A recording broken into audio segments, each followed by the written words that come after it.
Testing, test, test.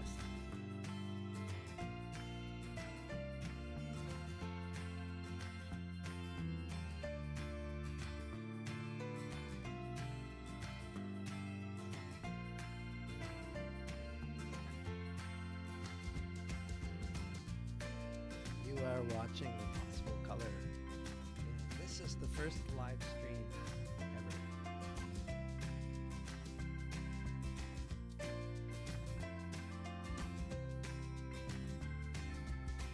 So this is the photo that I'll be working with today. It's a picture of a Canada goose that I found at a park near my place. I'm looking at it right now in Adobe Camera Raw. So let's open this up and see what we can do.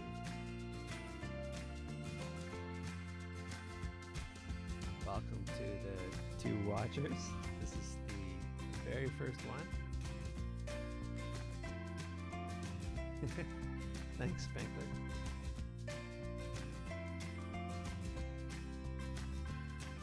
Okay, I'm going to start off with a little crop here. I think I got a little bit too much in my image. Trim that down a little bit. And get my goose a little closer to my third line there. I always shoot with camera neutral. I don't like my camera deciding how my image is going to be processed, so when I bring it into Adobe Camera Raw, it's the first thing that I'm going to do, so I have lots of information to work with. Let's have a look at the white balance.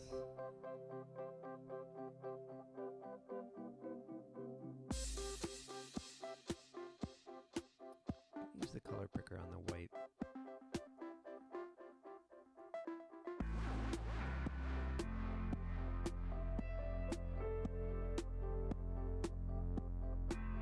Looks pretty close. Once I get the tones worked out, I might go back up there.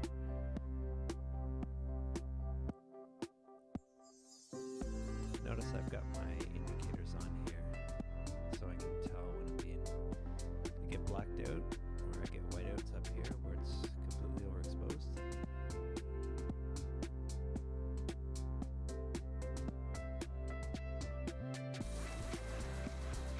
Basically, I'm going for the widest tonal range that I can get.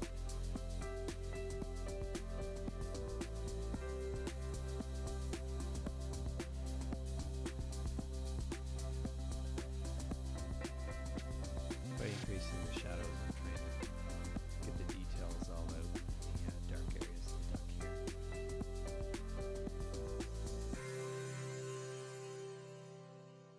But I'm getting way too much being blacked out, so I gotta bring the blacks up a little bit too.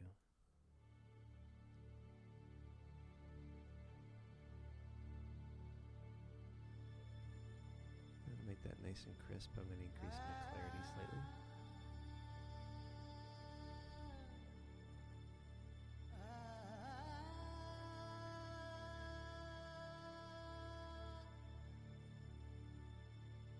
I'm going to forfeit the vibrance and saturation in here because I like to actually adjust it more on a per color basis. And so I'll be doing that in a little bit under the saturation tab. Can you guys hear me okay?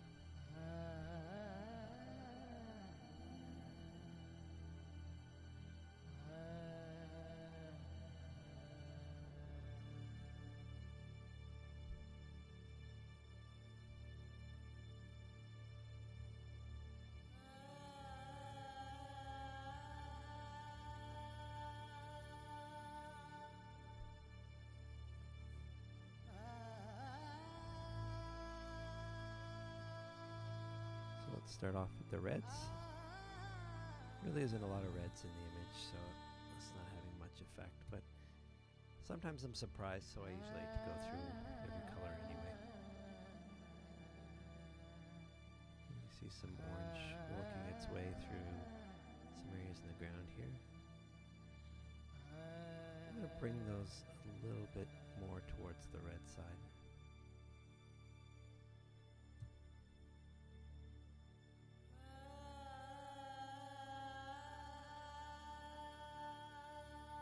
I've got a choice here. Do I want to go kind of unify all of my greens with the yellows, which you often see with a lot of foliage. They carry a lot of green and yellow.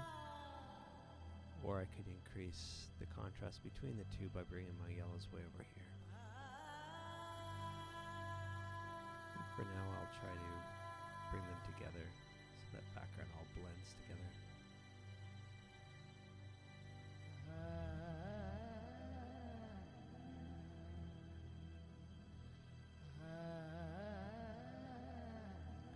You can see the aqua always shows up in these little shiny parts of the leaves. It's a bit of the reflection of the sky. When it hits green, it sort of takes on this aqua shade.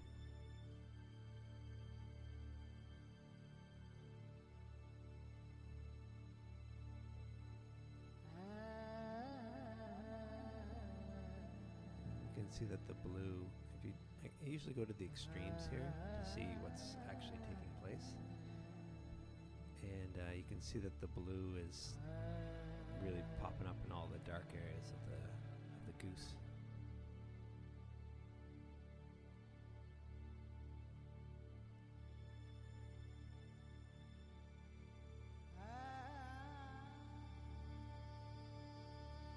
Most of the image I take, there isn't a lot of magenta that's showing up, and if it is, it's probably an artifact of the filter on the lens that's giving me chromatic aberration.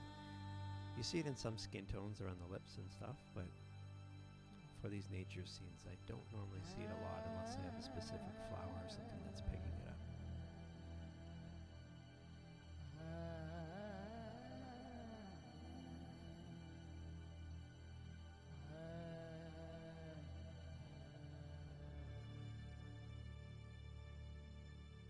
And now the saturation per color.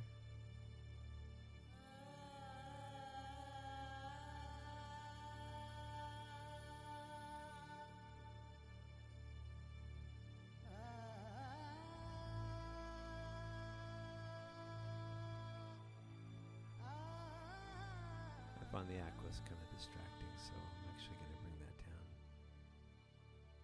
quite a bit desaturated.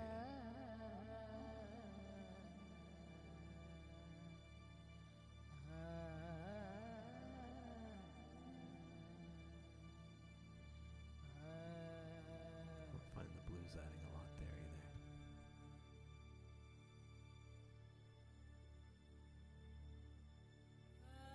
Magenta's not in the image. So now I move on to the luminance tab. Handles the luminance of each color.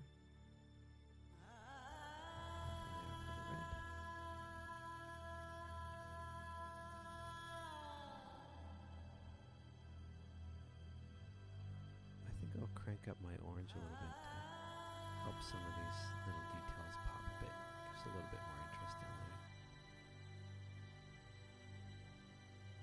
I usually round these numbers off because I find if I ever go back to it, let's say I made a slip up like I just did there, I remember what the number is, whereas if it's not rounded off, I just kind of forget about it.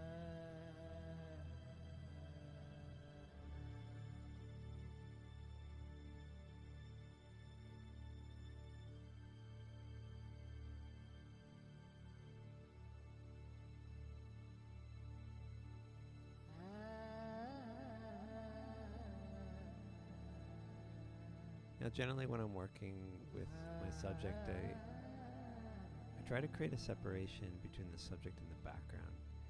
And I can either go lighter in the background with a darker subject or vice versa. Usually I prefer a darker background, and often just reducing the clarity of the background can make a huge difference as well.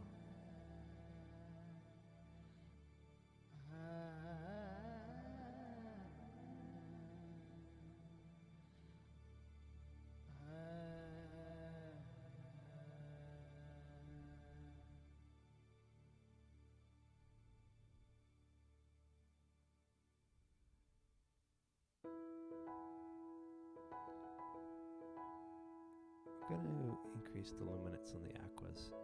Just give a few edge detailing of this foliage here.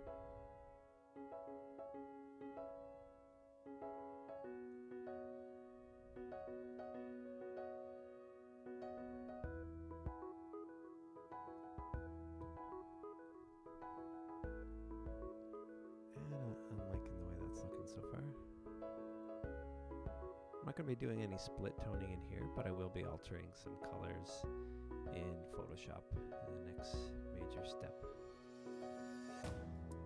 So now I'd like to go in and see if we have any issues caused by the filter. I had a circular polarizer on there that when the light hits it a certain way, sometimes it causes some issues.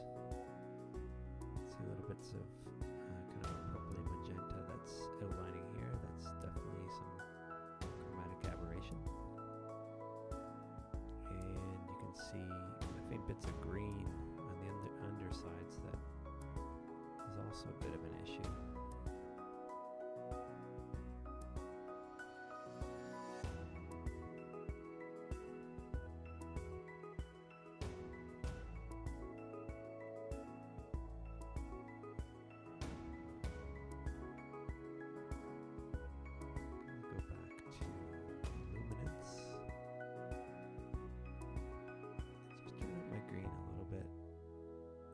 Causing a little bit of problems down here where it's meeting other areas.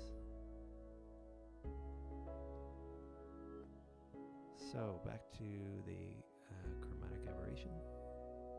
Let's turn that on and see if we can defringe some of this purple. So this is the range that you set. So it says within this range, how much do you want to defringe? Make sure you check a few different areas, because often you're like, oh, well, that looks great. But then you go to another spot and you mess something else up that you didn't want to change.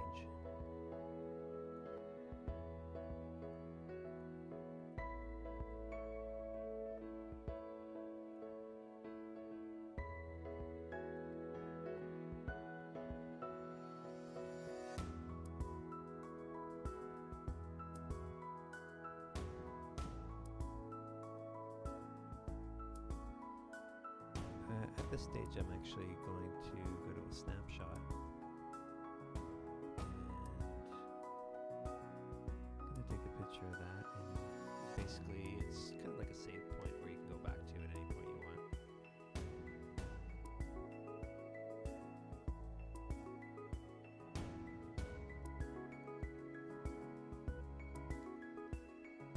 And I'm just going to, I did that because I wanted to inspect this area down here where it gets some funkiness happening, so I'm actually going to go back to my camera raw defaults, and I don't see the issue happening there, so it's definitely something that I did that's causing that funky look. So let's retrace my steps. I'll set this one luminance to default. Looks like we still got something weird going on, so we know that it's one of these other tabs, and that didn't do anything, so it's in the hue somewhere. Okay, so let's go back to this where we saved and look at this hue again and see what's going on. So it's not the orange, and there we go. Our yellows, when they're drawn to this side, it just creates these weird patterns. So just gonna tone that down a little bit. And that looks a lot better to me. What else do we have? We got a vignette. We can check out the lens profile corrections. See if that helps out the image at all. So basically it recognizes your camera lens and tries to correct any imperfections that lens would have caused, any distortions, vignetting and stuff. But I actually like it as is, so I'm going to run with that. Now I'm going to open it up in Photoshop for some fine-tuning.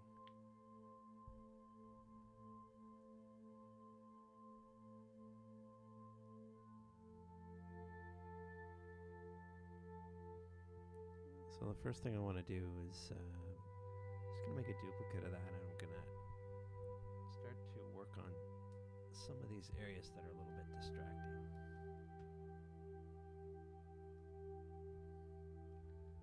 I don't know what this big white blob is, but it doesn't seem to be adding much value to the image to me.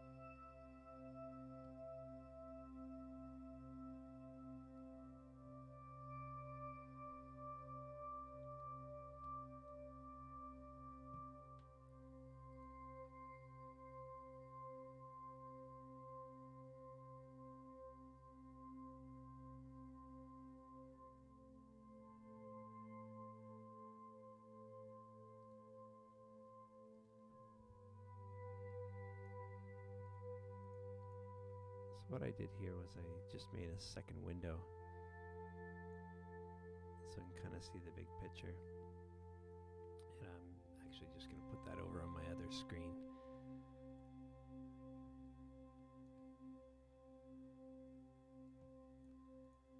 This way you can, as you're working with your image, let's say you want to go in up close here, but on your other screen you want to have something that's showing the full image, so that you're not kind of myopic in your work where you're only seeing a small little portion and you're messing up something on the grand scale.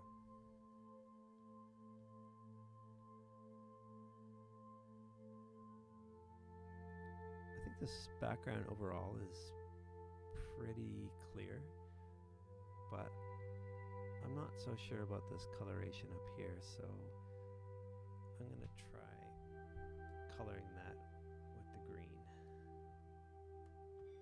So I'm just going to sample that.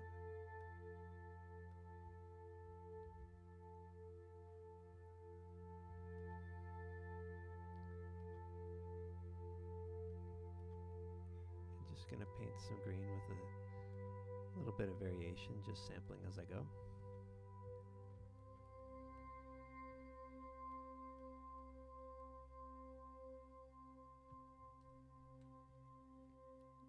Then I'm going to set my layer to color. And I think that looks a little less distracting.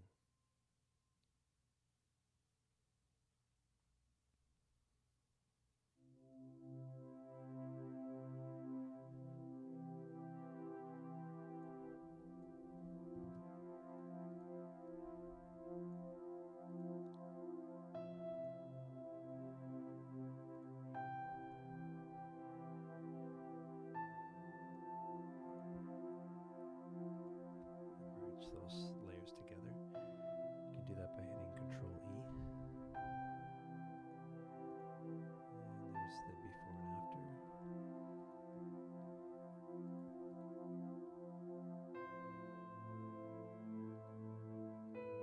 Now, if you are experimenting with things, it's a good idea to keep multiple layers as you go, but I don't like to have too many layers. I find it kind of gets in the way. It's a good idea to always use adjustment layers for things that you want to change later.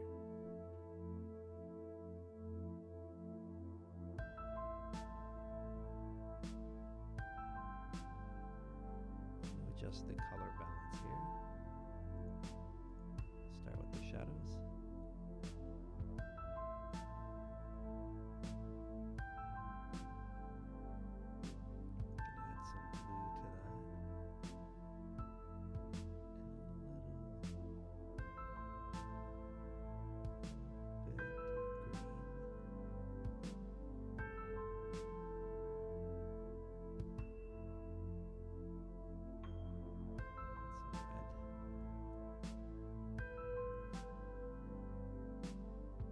I try not to look at the sliders too much when I'm working on those.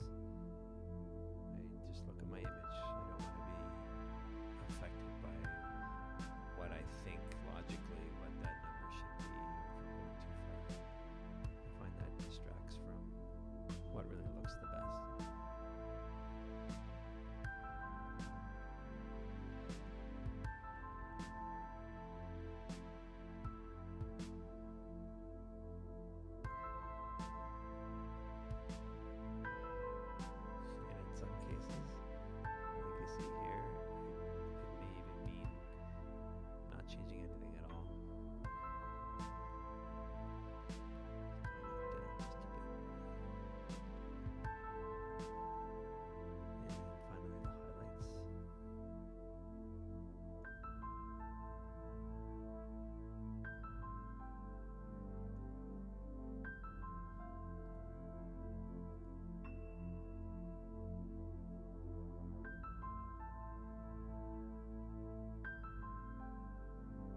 good to me.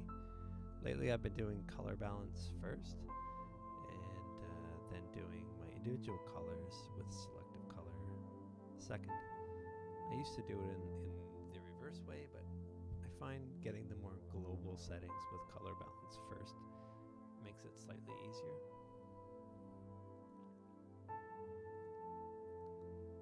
So I'm going to skip reds because we really don't have a lot in there.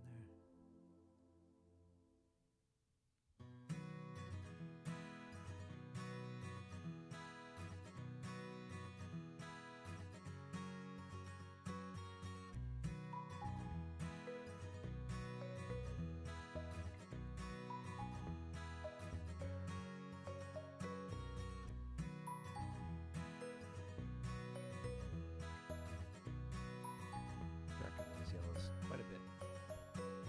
And it helps the goose pop.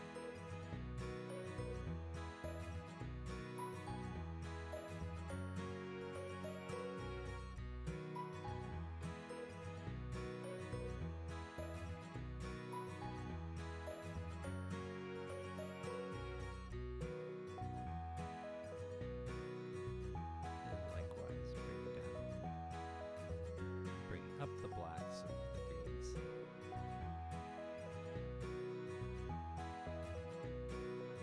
Cyans. Let's get that. You want to save yourself some time to see if there's much of a color in there. Skip down to the black and just try the extremes. You can see a little bit coming through on the foot there, but not really a lot going on. So let's skip on to the next one.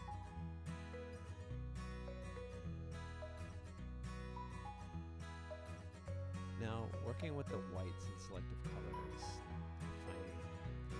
I usually don't like to touch it too much because it can really throw off your image with the slightest adjustment. I think that it's better to have this covered by this stage anyway with your color balance or even the work that you did in camera raw. So, move on to neutrals again.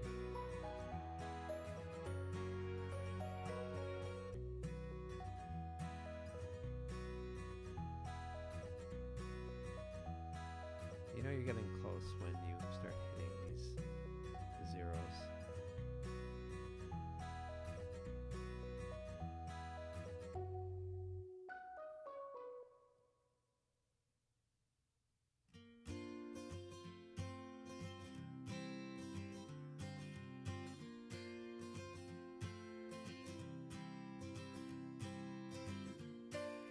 And the beauty of these adjustment layers,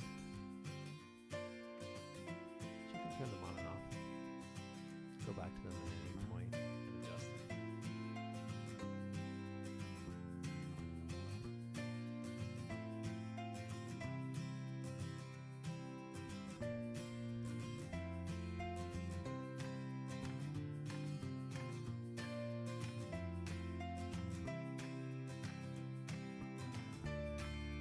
Finding that green's coming in just a tad too strong, so I'm going to make a hue and saturation adjustment for that.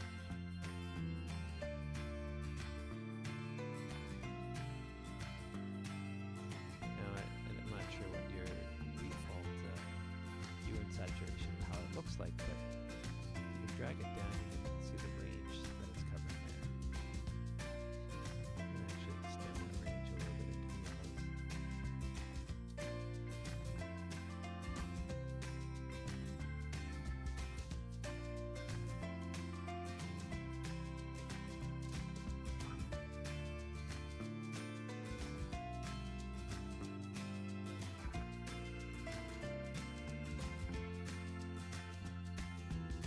If you want to go back and adjust it, just double click it.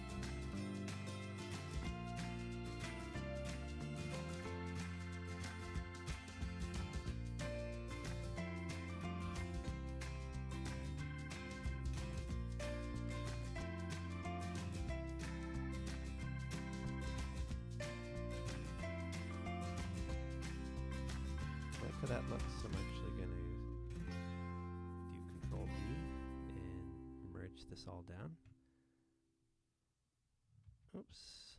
Let's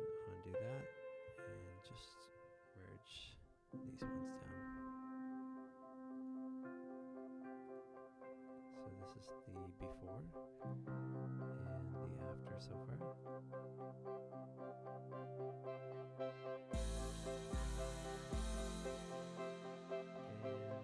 And now I'd like to do some sharpening. Actually, before I do the sharpening, I'm going to do a little bit of noise reduction. Sharpening should always be your last step. Actually, before that, I'm going to get rid of this thing. It looks kind of dumb sticking out of his beak.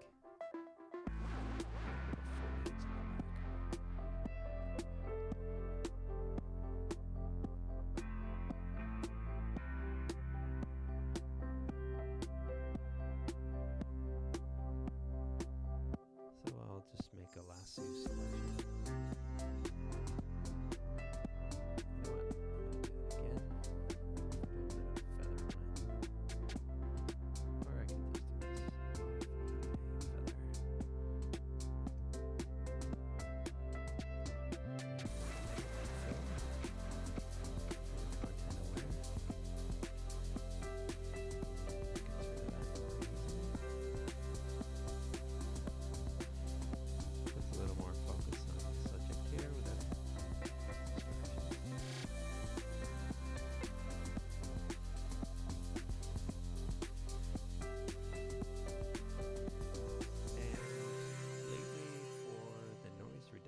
I've been experimenting with the NIX software, or the NIC collection rather. Google has this for free. If you look that up, you can download the whole set, and some of them are actually really good. I'm liking what I've seen so far. So I'm going to go to NIC collection. When you install it, it will show up in your filter tab, and I'll start with define, and I find that this actually works a lot better than Adobe's noise reduction, and even right off the bat without even adjusting anything. I don't know exactly everything in here, but what I've looked at so far I really liked. So you get this little slider, you can go back and forth, see what the before and after is. You can see that a lot of this, you can see that on your screen, but I can see a lot of the noise in the background is just being completely wiped out. But it doesn't seem to be hurting the clarity of the image too much, which is really nice. If you click on the reduce tab over here, you can really crank it up. Not seeing much loss of definition, so I'm going to go quite high.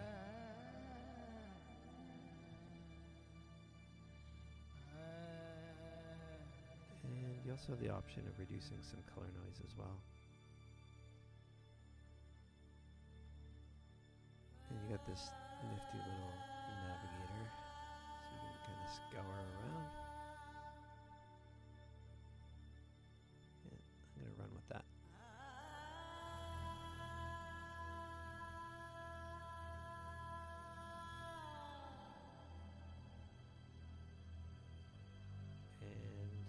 And as a final stage, I'm going to do sharpen, and I'll also use the NIC collection and the output sharpener.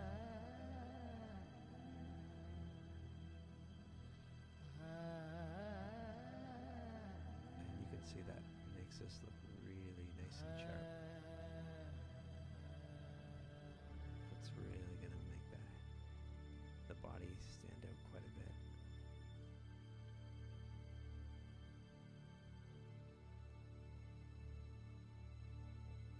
So I'm going to try just playing around with some different settings here, see if I can push it as far as I can without making it look too forced.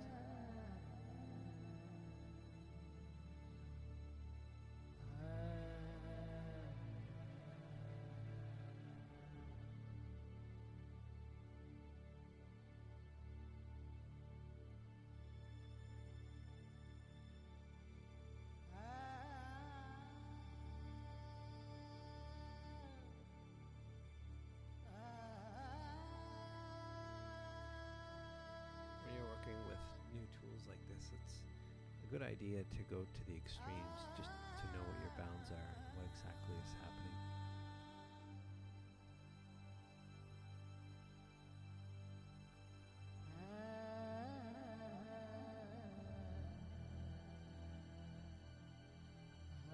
Some really nice detail coming out in the legs there. So let's see how that looks. Now when you work with the Nik Collection tools, it always makes a layer for you, so you don't have to make a duplicate layer to be concerned about hurting the integrity of your image below. It looks pretty good to me. Usually when I work with sharpening tools, I set my layer blending mode to luminosity, just in case the sharpen affected the colors in some way. I don't want that to be interfering with the sharpness, which is the only thing that I want to work with.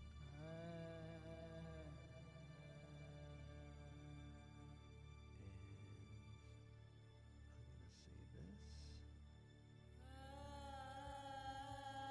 as Goose. And jump back into Bridge and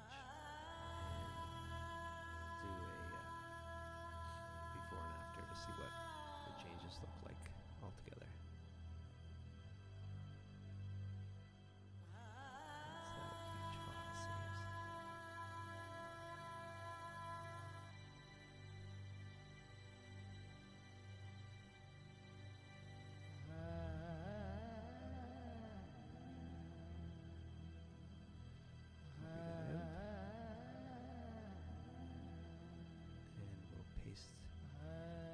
It's always a good idea to do the special paste in place, or if you want to use the keys, you can use Shift Control V.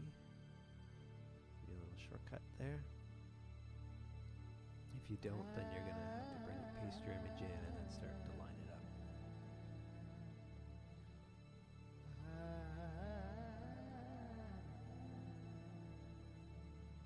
I'm going to put all these layers in a group and call that one after. And original from camera raw before. Let's have a look. And there we go. That is the first live stream of the Canada Goose. Thanks for checking out Impossible Color. And if you do like these live streams, let me know, and I'll do a lot more of them. And if I do get enough interest, then I can start doing a regular schedule. But yeah, give me some feedback. Let me know